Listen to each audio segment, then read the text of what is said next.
Hi, I'm Richard Mann. I'm a former small arms instructor for the military and police firearms instructor.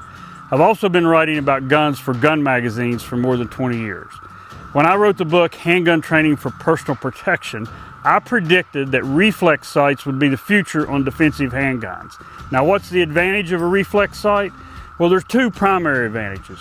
The first is they allow you to shoot with a target focus. And what I mean by that is when you put the handgun or present the handgun to the target or the threat, you do not have to shift your focus back to the sights to get good hits. Another advantage of a reflex sight or a red dot sight on a defensive handgun is that they do not require perfect vision. You don't have to have perfect vision to see that dot. Now, a lot of people have to wear prescription lenses in order to see their front sight clearly, and I do. I have these prescription shooting glasses from Hunter's HD Gold, but with a red dot sight, I don't need them, so I can just wear any old shooting glasses I like, or the sunglasses that you might wear while you're out in everyday life.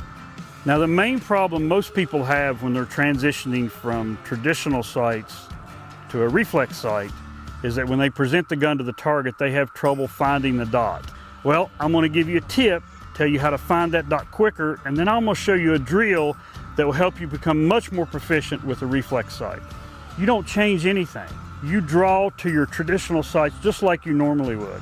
And if your handgun is set up properly, you should be able to see the traditional sights through the red dot lens or the reflex lens.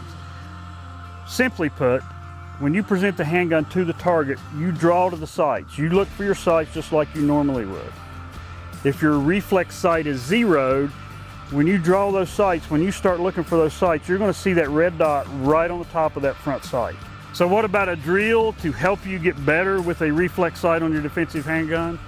Well, it wasn't long after I started writing about handguns and testing a lot of handguns, I realized I needed a drill that I could use to help me compare handguns.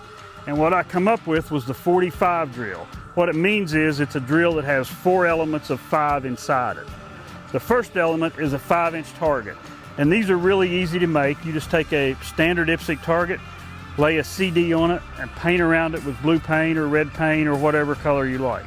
First element, 5-inch target.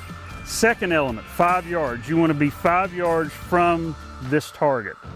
Third element, 5 shots. You want to be able to put 5 shots, all of them inside this 5-inch circle. And the final element is you want to be able to do that in 5 seconds. Now, what this drill does, it requires you to draw from concealment and get a first hit very quick, but it also requires you to develop a shot cadence that will allow you to get the next 4 hits just as fast. Not only is this a great drill to help you compare different handguns that you might carry to see which one works the best for you, or to try new handguns, it's a very good drill. It's a very good defensive drill because, like I said, you have to draw from concealment, get a hit quick, and then you have to continue to deliver accurate shots on target fast. So this is the kind of results you're looking for. 5 shots in a 5-inch circle from 5 yards in less than 5 seconds. Now, a good shooter can do this drill to standard in less than 5 seconds. A really good shooter can do it in about 3 seconds. What I would suggest you do each time you go to the range is run this drill between 5 and 10 times with your training ammunition. Start slow, work on accuracy, and then you'll find the speed. And my last suggestion to you is before you stop your training session, run this drill a couple times with some high quality defensive handgun ammo. This will do a couple things. It will let you get used to the recoil impulse of the actual ammunition you're going to carry in your gun, and it will also give you an opportunity to make sure that ammunition functions flawlessly through that carry gun. Now, you're probably wondering about this Border Patrol hat. Well, I'm not a member of the Border Patrol, and I never have been. However, I do have a good friend that's a member of the Border Patrol, and actually last month when I was down in West Texas, him and some of his associates really helped me out.